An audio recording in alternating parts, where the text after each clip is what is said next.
boys, let's go!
Destiny calls, and the dice hit the table.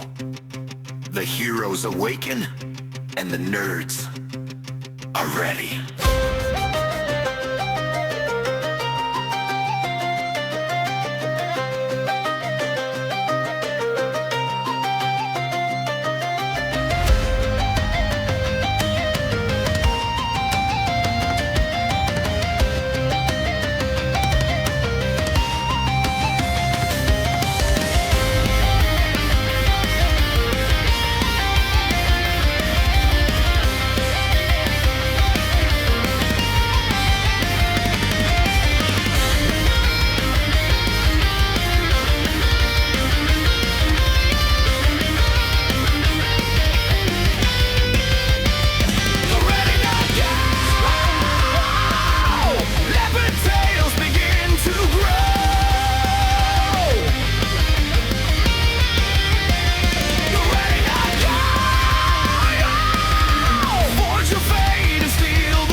Hello, Enko. How are you?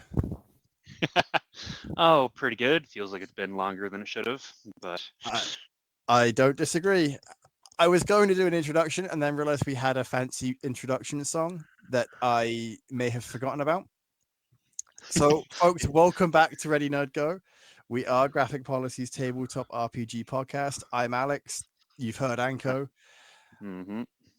Enko's the brains behind this, so I don't know what we're talking about today. I just put stuff together on the back end, and I'd say pretend to be a stupid or ignorant participant in this conversation, but I'm not pretending. I'm really not. I really know nothing. Yeah, so that's about where we're at right now. We've been chatting for the last hour about just anything, and then realized that, oh shit, we only had an hour and change to record. So let's get her done. Yeah. So Plus today's topic. Yeah, we're just launching into it. Today's topic, encumbrance. Because I know a lot of tables, especially in the OSR space, have very strong feelings about encumbrance one way or another. What does OSR mean? Okay, that's a loaded question you weren't ready for. But it's actually a genuine one. Yeah, well, it depending on who you ask, it can mean a couple of different things. Either like old school Renaissance or old school Revival are the two mostly accepted acronyms.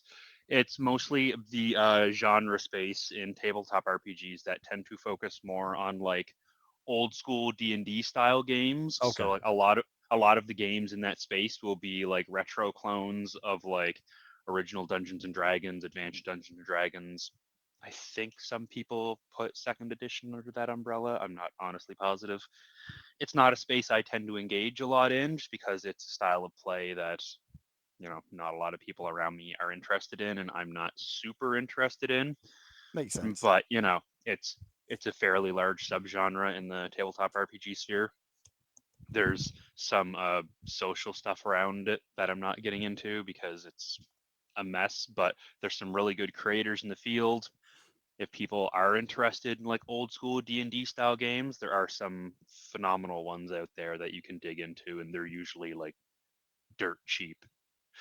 But anyway, so We will revisit that in a future episode uh, yes, of this, but right now we're not going to touch on that anymore because I feel like that is not where you want to go.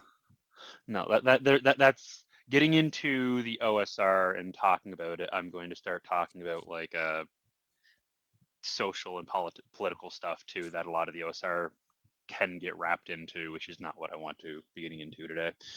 Totally fair. But yeah, encumbrance. I'm not sure. I know you've played games with encumbrance I, systems in there. I don't think you've ever actually engaged with an encumbrance system before. well, I have. I've. You're correct. I've played tabletop RPGs with encumbrance, but the GM just doesn't seem to give a shit about it. Yep. However, I've played numerous video games where encumbrance is a real thing that I can't turn off. So, am I familiar with manually tracking it and being aware of it over a tabletop RPG? No. Am I aware of, oh crap, I can't pick up this sword because my character is already carrying enough that if I pick this up, I'm going to be fat rolling away from things in Elden Ring. Yes, I was I'm. just gonna say we're either talking about Elden Ring or Elder Scrolls here, because Oh, Elder Scrolls drove me nuts. Like, and even The Witcher. Like, at least in The Witcher, when you pick too much up, you just slow walk, or you can get to Roach and ride somewhere to sell it. yeah, It's always bothered me in RPGs where when you've got so much stuff and the world gives you so much crap that you can sell, and then, oh, but you can't carry half of it. Why not? Why not? so Like we can talk about that. yeah, So, I gen- yeah, generally speaking, the type of systems that tend to have like there's a lot of systems that have encumbrance systems in them just because they feel like they should without actually understanding what the point of an encumbrance system is. Because generally, encumbrance systems aren't fun. Like they're busy work. They usually just impact negatives on your character, but they're there to like enforce like a game mechanic feel. It's kind of like, when you're playing a survival game. If you're playing a survival game but there's no, like hunger meter or food meter or like thirst or anything that actually enforces that survival feel, you're going to lose that feel for it, right? mm-hmm. Because like it's a similar thing with encumbrance systems. They were more designed around like the original old school D&D, and like OSR kind of falls into this too, is that a lot of them were, get into the dungeon, loot what you can, get out before you die, and cash out what you managed to carry out with you. And in systems like those, encumbrance systems actually mattered a lot because it was like, hey, the more gear you take down with you, the less you have to carry treasure, and you only have a limited amount of space. So if you're like going and it's like, hey, I really want to take this really expensive item out with me, but it's heavy. So we might need to abandon it and come back for it later. And like it creates interesting decision points because it exists, even though the system itself isn't itself fun. And I think that's actually in some ways why I enjoy. There's a. I'm going to liken it to video games, and the Yep. three different ones that come to mind: The Witcher 3, uh, Elder Scrolls, specifically Oblivion, because I didn't really play Skyrim, and Elden Ring. And I specifically say Elden Ring because you can carry everything in Elden Ring, but it's only what you've equipped that is your that impacts your encumbrance and your actual ability to be agile. Yeah.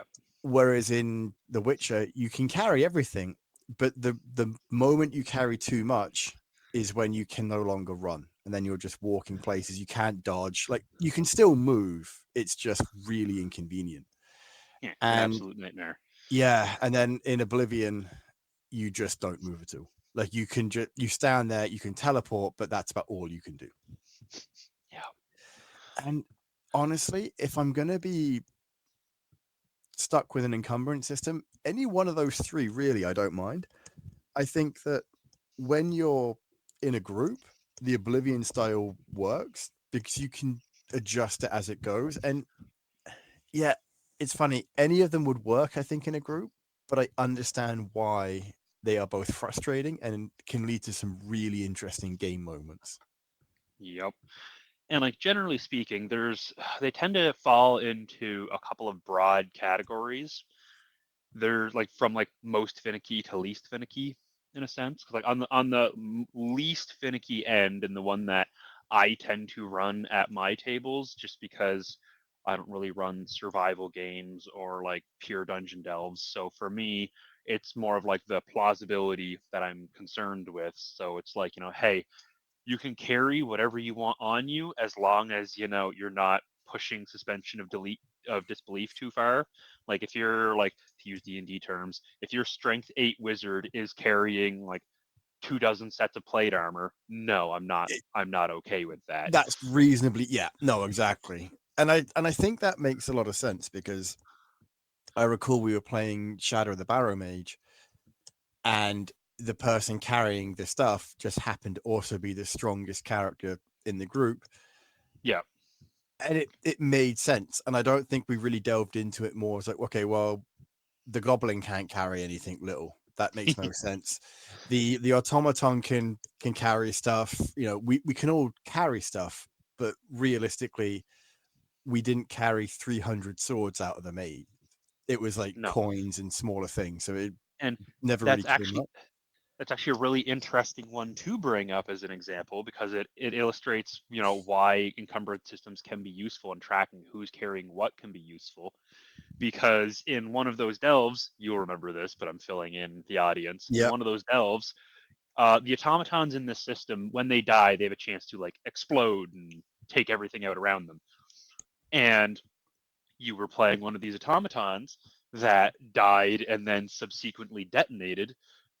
But because you detonated and turned yourself and everything around you into slag, everything you were carrying was slag. It was useless. It was trash. So what your character specifically was carrying mattered. And because we were, at least vaguely paying attention to that, the encumbrance of who's carrying what, it was like, oh shit, some of the treasure got destroyed because your character was the one carrying it. A large amount of treasure got destroyed, I think, in that Yeah. moment. Yep. And then there's like another one where you guys were being chased out by a rampaging horde of undead, and somebody fell down into a pit trap, and they were the ones that happened to have the map of the place. So you didn't have access to your map until you were able to get back to that pit trap, retrieve the body, and get the map back. And like that's one of the interesting things, that tracking who's carrying what in encumbrance can improve the flow of the It game and improve the story. it did actually make for one of my favorite moments where we realized I had a hide from undead spell, and I just Yep. casually walked. This was just casually walking behind them. Everybody else is fleeing, the horde of undead chasing after them, and you're just sauntering away behind them. Yeah, Oh, it's hilarious. it was amazing. I loved it so much. Um, but yeah, it's just like moments like that. Not to get into favorite game moments, which I'm sure will come up at some point, and in fact, maybe that will be a topic for the future that we can talk to someone else about. Um, Hmm. hey, it's one of those things, we all have ideas for this show. We're really terrible at acting upon them unless we write them down.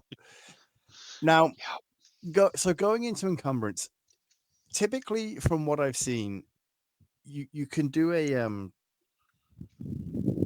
like, I assume it's just mostly paper tracked with I can't think of the word, with like a calculator or something. It's not super Yeah. So yeah, complex.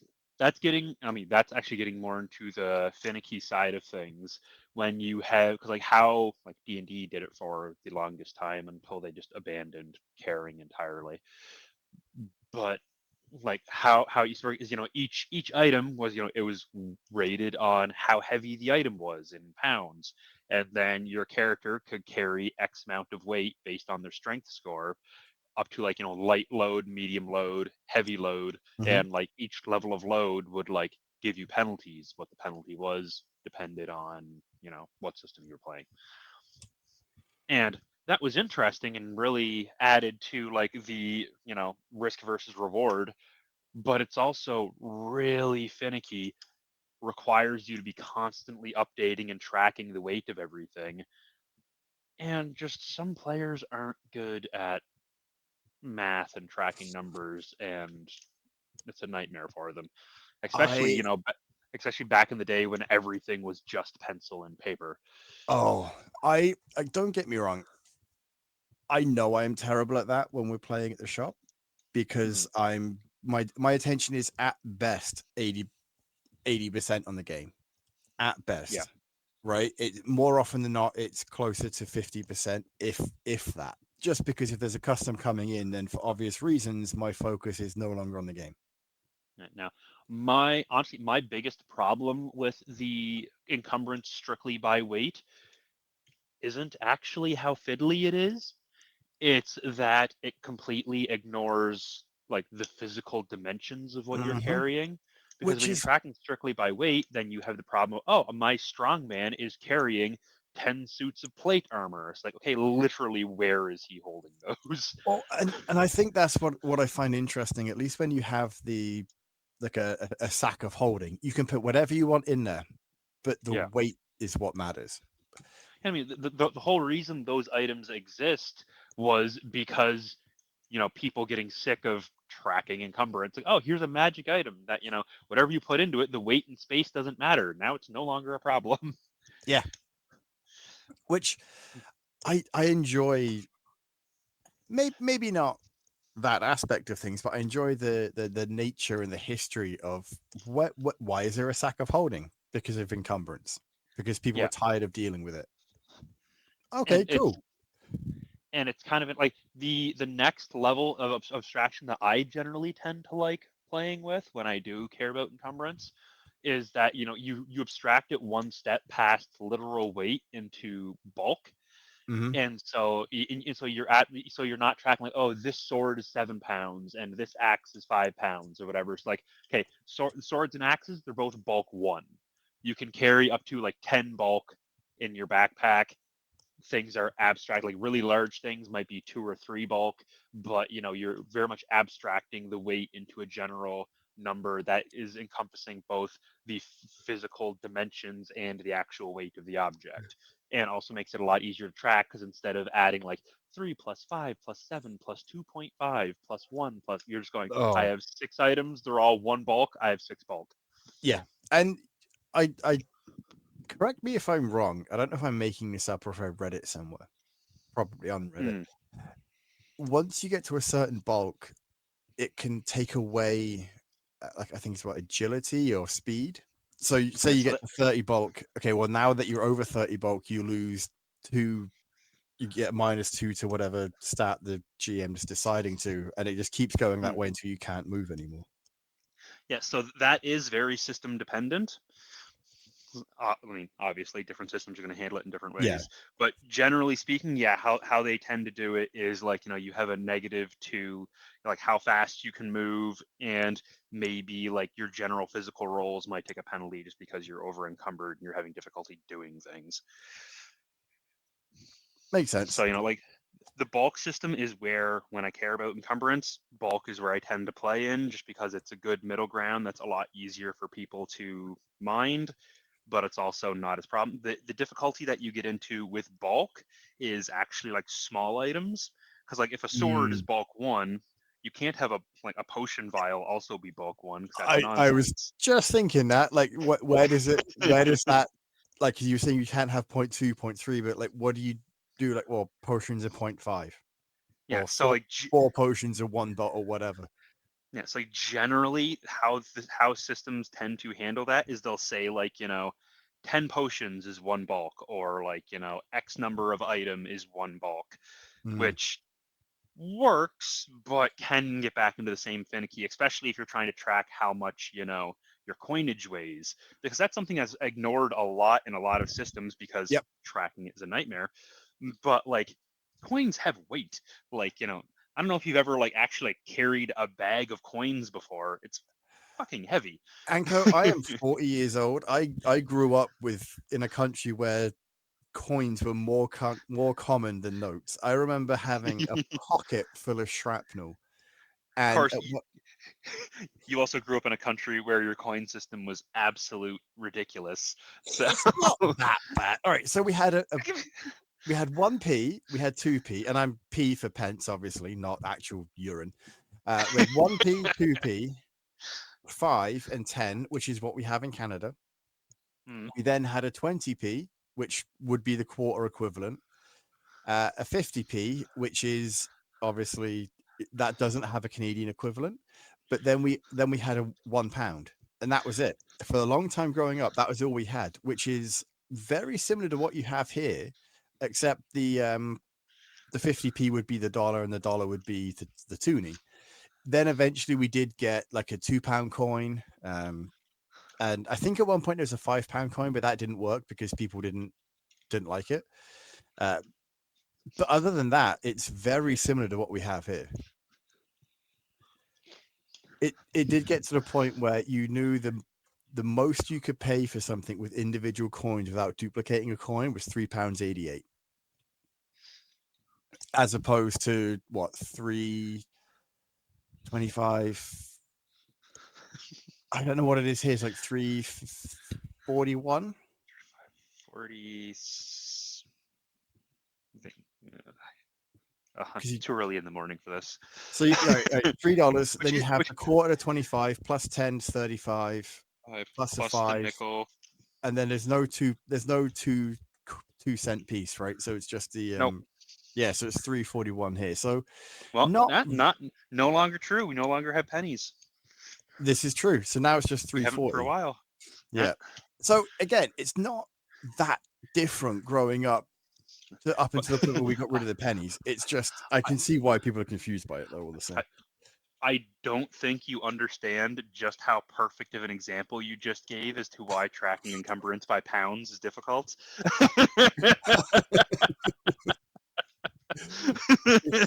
My favorite thing about that is it was an actual tangent with purpose. Oh, but yeah, so bulk, my preferred system for encumbrance, and we're using encumbrance. Yeah. Splits down the middle, works pretty good. Now, there is another encumbrance system that I have not personally got to play with yet, but I know a couple of systems that do use it.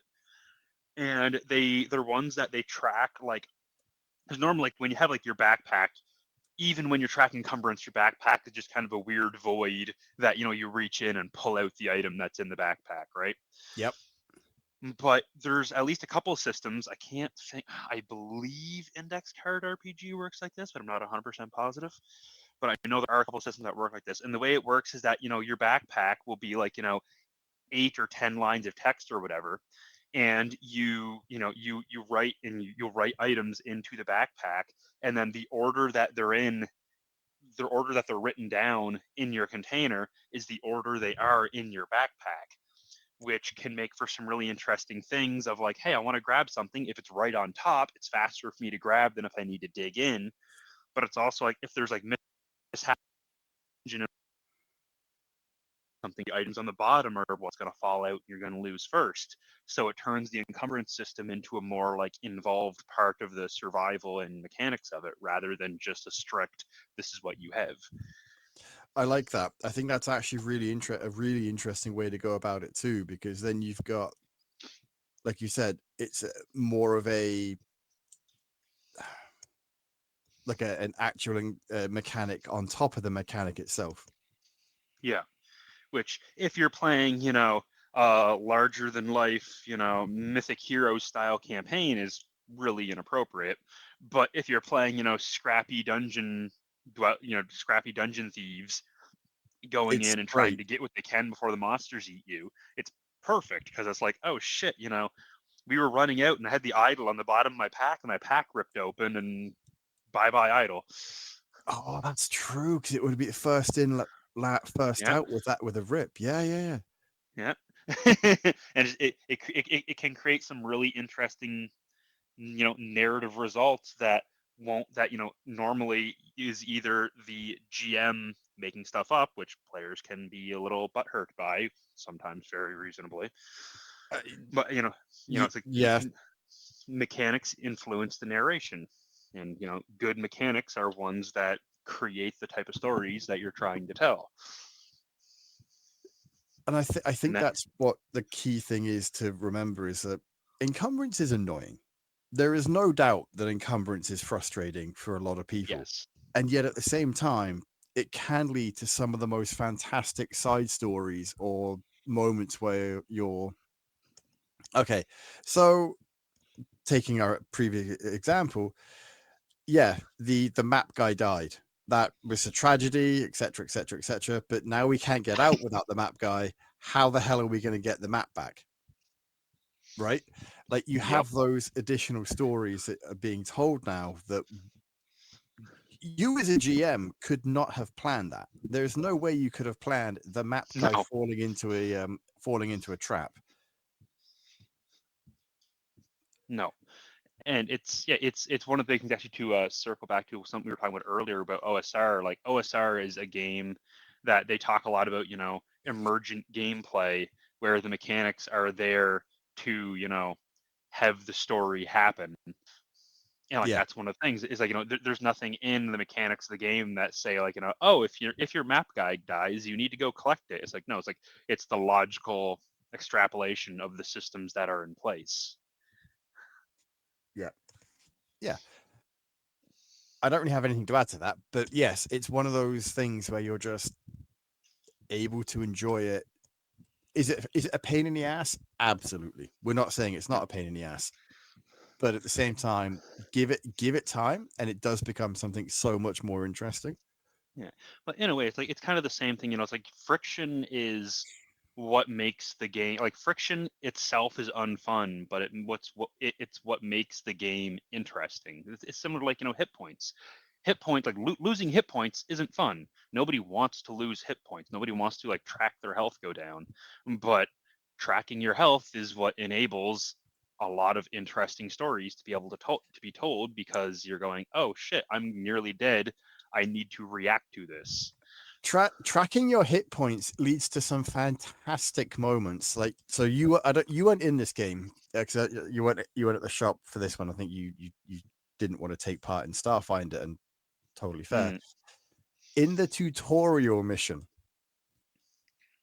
we rolled catastrophically bad, and the GM rolled catastrophically well. And we had a total party kill in a tutorial mission against some turrets that one of our party almost soloed, and it wouldn't have been an issue had not one of the big bruises literally fallen off a thing, and because of a bad roll, knocked himself unconscious. Oof. I was then going, that's fine, I'll take care of this one. And because I had a bad evasive roll, which meant the thing hit me barely. Mm. Like, I didn't need to roll high, but it was literally a 50-50 chance it would hit me, and it was like very close to me doing well. And Yep. okay, so it hit you. All right, no worries. I've got plenty of hit points. I just critted you. Like, God damn it. I have plenty of hit points. Do you now? Yeah. And the GM couldn't even fudge the roll because everyone saw it land. Right. And Yep. like, and so he couldn't fudge the roll and say, oh, it was a 18 to hit. So you're like, I would have survived a 19 to hit, but because it was a crit, it does the extra damage. We've talked about that before. Mm-hmm. So I'm down. Then that leaves one of the healers, and the healer's running to try and help me, and then they get taken out. And at this point, we're laughing. We're just laughing so much. The best part about this, the one player who wasn't at the game was a long distance healer. Had they Of had they course. been there, it would have been fine. And it led to this moment where, because of how the game went and what happened, the GM, I don't know if he made this up or if it was actually part of the story as a just in case, but we ended up having to go to trial for trespassing. And he had a session where we had to find evidence, etc., and I thought it was hilarious. I was really enjoying it. But again, like that's not going to happen if you're not tracking hit points, right? No. This entire side thing, and we're all laughing, and it's at the point now where me and the guy who went out first, like we've been sitting out of this now for a good almost half an hour as this thing is rolling on. We just want everyone to die. We think it's hilarious, and we want everyone to die. And when it finally happened, we laughed so hard. And as the last character died, we asked the GM, so what was the hit points left on that last machine? He's like, 1. He's like, Yep. you missed the first attack and then hit the second attack because you didn't have the bonus. Had you hit the first attack, you would have won. Like those small little things can just change everything.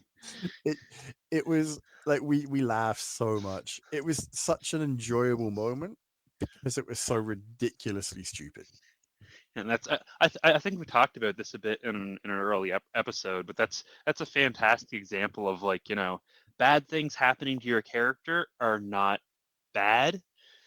No, they can be genuinely hilarious, right? And Yeah.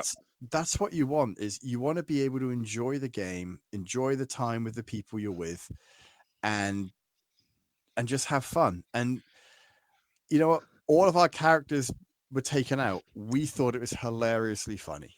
Not everyone is going to, and I recognize that, but Hmm. we thought it was hilariously funny, and we ended up playing a bit more, and it was just a lot of good fun. But you're not going to get that if you don't track encumbrance, if you don't track hit points, if you don't track mana usage, if you don't pay attention to the details of the game. I'm sure there are games where, oh, how much mana do you have left? Roll a dice, roll a d6, and that's how much you have left. Can you do it? Where it's entirely left up to chance, which could be fun, I'm sure, in the right circumstance, but probably isn't the kind of game I would be that into, because everything would be too random. Yeah, and like ultimately, what it boils down to is, and I've said this before. So, a lot of people will say, like, "Oh, system doesn't matter." So system absolutely matters, Mm-hmm. because the rules that you're playing by influence the type of stories you can tell, and it influences how those stories develop. Because, like, if you're not playing in a game with encumbrance or something to represent encumbrance, you're not going to have those moments where it's like, oh shit, this is too heavy, I can't carry this, or like, oh no, this item got dropped because it was the one in the bottom of the pack. Those Mm-hmm. mechanics enable those stories to happen. And yeah, you could still just like make it up and have it happen anyway. It's like those aren't necessary for it to happen, but it helps those types of stories emerge. So, if you're going to play a game, know what type of game you want to play and what type of stories you want to play, and make sure that you have a game whose mechanics will reinforce that. Have you read Dungeon Crawler, Carl? Oh, my brother-in-law owns the whole series. I am borrowing them from him as soon as I can, but I've got like 10 books I need to read before Okay, bed. so I'm not going to say what I was going to say, because the way encumbrance is handled in Dungeon Crawler, Carl, is really interesting, and it only works, I think, given the nature of the book. I'm not going to explain it because it is part of the story, but it's just I thought it was really interesting. It happens fairly early on, like it's that's not like a late book spoiler. It's really a really interesting way to do it. Yeah, your brother-in-law got me into reading it. He was talking about it at work. In a typical where we live fashion, I work with Enko's brother-in-law and didn't know it for 5 years, despite knowing both of them for that period. Right? Well, how many times do you like, oh, do you know so and so? They work here. No, I don't. So we both agreed that the chances of me knowing his brother-in-law were pretty slim. Yeah, I and turns literally out, yeah, works direct, and not to mention, my best friend's girlfriend is also like your best workmate. Yeah, So exactly. it's Like this entire circle of like it would end up being a great setup for for an RPG. Is right. how oddly coincidental is. Anyway, he had been talking about Dungeon Crawler Carl for so long, and I finally, you know what, I'm gonna read it, because he's also just started reading, and I know what it's like when you have someone that's read the books you've read and enjoys them. Mm-hmm. It can Yep. help encourage you. And I was like, I'm gonna do that because Dungeon Crawler Carl seems like the kind of thing that I would be into. Right. Read it, enjoyed it, and then I was like, I bought the paperback of #1, and now I refuse to buy the hardcovers because at the time when I bought the paperback, the hardcover was on sale. It was. Mm. It was only a few dollars more, but I looked at it and like, Oh. but I'm not committing to buying all six or all five or however many were out at the time, because the hardbacks eventually get to a $50 range Canadian. Mm-hmm.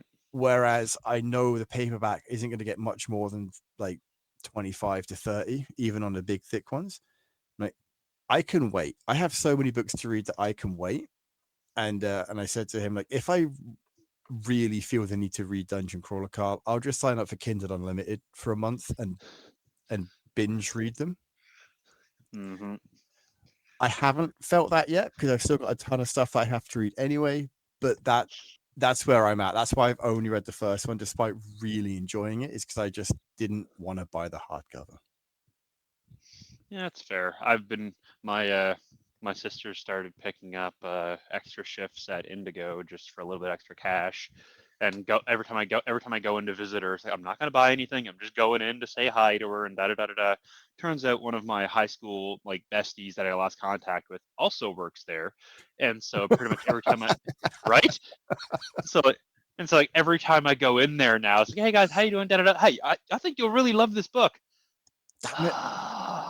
I was in there last night, and uh, one of the staff's like, "Hey, I have to ask, because we have to ask, like, are you finding everything all right? I know you usually do." And I'm like, "Yeah, no, I'm good." Like, I'm like, how often do I come in here that the staff are recognizing me and recognize I never actually need? right? I think at one point, I was in there, and I think and she said, "Hey, are you finding everything?" I said, "No, but that's because you don't have it. I couldn't see it here, so I looked online. There was none in store, so I ordered it. I ordered it online." She's like, "Okay." So Yeah, I'm like, like I know for me, like I prefer to go to the bookmark, which mm-hmm, for the people who aren't on the island, which is presumably all of you. all of the 10 people that are listening to this. I genuinely don't know how many people listen to us. It's a Genuinely running no idea. it's a running theme with what I do. I don't do it for audience. Like, we do this to hang out and have fun. And if some people benefit from it, great. Yeah, but so Bookmark is, it's a locally owned bookstore in Charlottetown, PEI. Their prices are pretty much the exact same as Indigo's, give or take a couple of dollars depending on what you're looking at. Yeah. And I like to support small businesses over large businesses, so when I can, I try to go down to Bookmark, get my stuff from there. But that's a separate trip, and when I'm going down to Indigo to see my sister anyway, it's just kind of like, I could go down to Bookmark, but it's literally right here. I I understand that, and because I've got so many Indigo reward points right now, it Well, see, reward that's that. points work, right, for people, because Yeah, it so and that's the thing that's getting me is like, now that I'm starting to really get back into reading again, which honestly is entirely because of you. Thank you. you're welcome. What did I give you? Oh, you gave me a number of books. A man named Otis. Oh, I that's can't, right. Yeah. Okay. I can't remember. Is the It's a book man. Otto or is the The book movie Otis? is a Because I can't man remember. named Otto. The book is a man named Ovi. Yeah, Obi. That's it. Yeah. Yeah. So it's like, yeah, it's like, no, because I remember like the listeners. This has nothing to do with Encumbrance, but we're on this train of thought. We're riding into the end. Yeah, whatever. Like, year 2 back, we're shop, but now I've got a couple of books that you might be interested in reading. Do you want them again? And at the time, I hadn't like really read a book in a while. But I was like, yeah, you know what? Sure. Alex has good taste. I'll see what he's going to give me. And the weirdest selection of books that I never would have picked for myself. And I loved bloody all of them. And since then, I've been going back and I've been buying books again. I've been reading again. It's been great. It's funny, like when people look at me, they assume that I read a lot more science fiction than I do. I genuinely don't touch science fiction at all. I am all funnily, actually, you know what? People listen to this probably are well aware that I'm a fantasy fan. But there's also the odd like historical thing that I'll enjoy. Very few contemporary set stories. Frederick Buckman is one of my favorite authors for that. But if you looked at my book pile, you would think, oh, hey, there's a few Stephen Kings in your to read pile, a lot of Terry Pratchett, a lot of fantasy stuff. A lot of I've got like a whole bunch of Lee Falk Phantom books that I want to read as well. Like just a lot of stuff like that's in the pile. So but yeah. Anyway, Encumbrance. So I would say tying this back, the reason my book pile is relevant is there's no way I can carry it around the house. I've got it in like 4 different boxes. Actually, it just reminds me of a joke I read in a webcomic a while back that they're talking about moving, and they're like, so knowledge is power, right? And power is energy. Energy has an equivalent to mass. E.g., these books are fucking heavy. Touche. Yeah, I was like, yeah. And it's like this is the strangest train of thought, and I love it. It hasn't left my head since I read it. I also love it. Yeah, so I don't think there's really anything else much I really want to talk about on the subject of encumbrance at this point. Might come back to I it think later. The fact that we've got 40 minutes out of a topic that we thought would be less than that is damn impressive for us. Yeah, I mean, you gotta subtract all of the segues, but anyway, it's still good. Like I said, it's still some of the segues are relevant. Some of them actually were. We are going to wrap it up here because we've both got to get going and start our day properly. Yeah, I don't have an ending. Came on.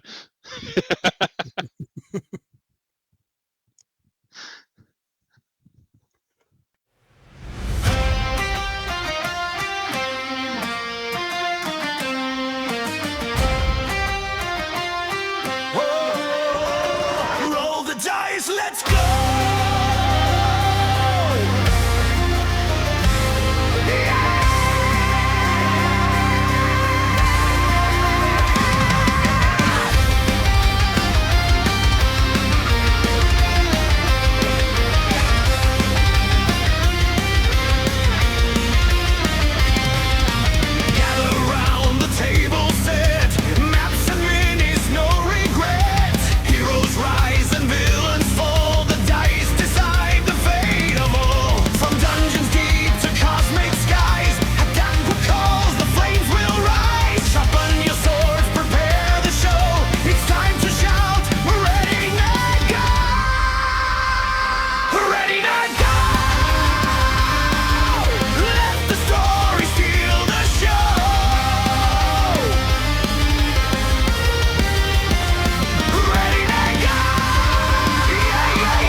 Destiny calls, and the dice hit the table. The heroes awaken, and the nerds are ready.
Hey, thanks for watching Board Game Today. We always appreciate your views and your support, but there are so many ways for you to support our site. Not only can you do it right here on video, but you can go and check us out at boardgametoday.com, where we have more news, reviews, interviews, everything you could ever want. But since you're here, if you can always give us a like, subscribe, or share our videos or watch something else. Is always much appreciated, and get your game on.